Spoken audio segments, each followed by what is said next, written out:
What makes a great marriage great? How can you make a so-so marriage so much better? Can people really change?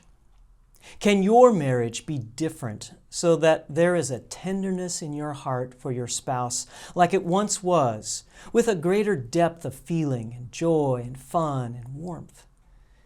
The answer is yes, but it won't happen without serious effort on your part and God-given forgiveness that releases your beloved from your judgment and contempt of past hurts and wrongs. And with all of this, a prayer-filled openness to the Holy Spirit, working something new, some new wisdom in your heart. I would like to share with you some wisdom that comes from Dr. John Gottman and therapist Janice Driver. They studied newly wedded couples in the first year of the marriage and then checked back in after the 6th year. And their research discovered that couples who were still married after 6 years did this one thing 86% of the time on average, while the couples that divorced before their 6th year of marriage only did this one thing 33% of the time. Simply put, couples that made it did this one thing, and those who didn't did not do this one thing most of the time. This data is pretty exciting because it suggests that there is something that you can do today, right now, that will dramatically improve the course of your marriage. So what is this one thing?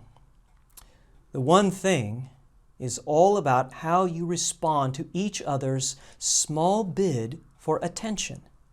The couples who are still married after 6 years, here's the one thing that they did.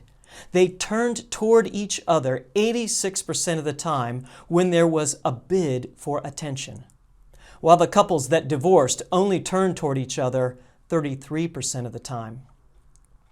So we need to understand then what a bid for attention is, and then what to do next, because it makes a huge difference in the closeness and joy and the depth of marriage, or in fact, for any significant relationship between friends or children, family, even with God.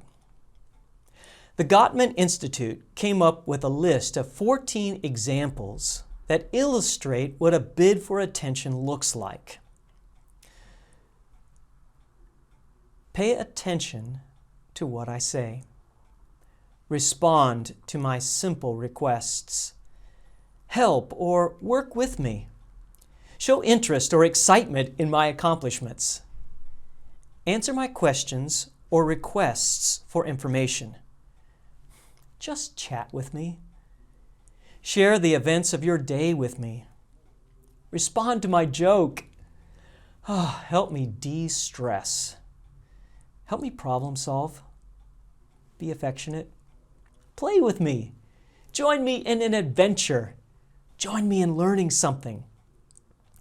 These are just small daily interactions that may seem trivial, but how we respond to them makes all the difference in growing together or growing farther apart. With every bid for attention, there are 3 typical responses. The first is to turn toward your partner. You engage in the conversation. You complete the task. You help. You listen. You are present with eye contact. You're emotionally present. This little gesture of yielding your life for the good of the other is what love does and how it grows. The second response to a bid for attention is to reject the bid. I know it sounds harsh, but it's not the worst thing that you can do, as you will see in a moment. In real life, you don't always have the energy or time or emotional strength to stop and give everything that your spouse needs. But with the rejection can come a conversation of when one can turn towards the other. So rejection in the immediate moment doesn't have to be a turning away moment. But it's the third response to a bid for attention that does the damage. The third response is to miss the bid for attention altogether, where one is totally clueless. Men are more than women fall into this response. And the next step down is to willfully ignore the bid. I hear you, but I will not engage with you. If you and your spouse engage in this last option, for most of the bids for attention from the other, the relationship withers, you wither. So here are some practical do's and don'ts for putting this into practice. Don't expect your spouse to automatically get it and then turn toward your every bid for attention. But do pray first. Pray that God would give you a new heart and a right spirit, for you too are missing bids. Pray that Jesus would lead you in forgiveness so that your heart is open and kind and tender to your beloved. Don't expect overnight success. It took years to have the marriage that you have, and changing long-held habits is a long process. But do expect that God is present and right there in the middle of it, working something new. Don't give up. Do keep the conversation going with your spouse. And ladies, let him know when a bid for attention has been well received.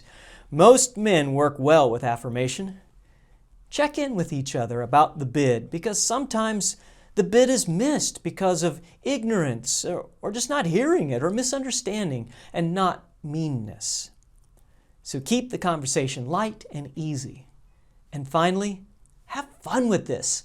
Telegraph your intentions. Look out, here comes a bid for attention. Or, was that a bid? Because I'd like to raise your bid and go all in with you. Keep it light. Keep praying to be in line with Jesus. And when you have small successes, celebrate them.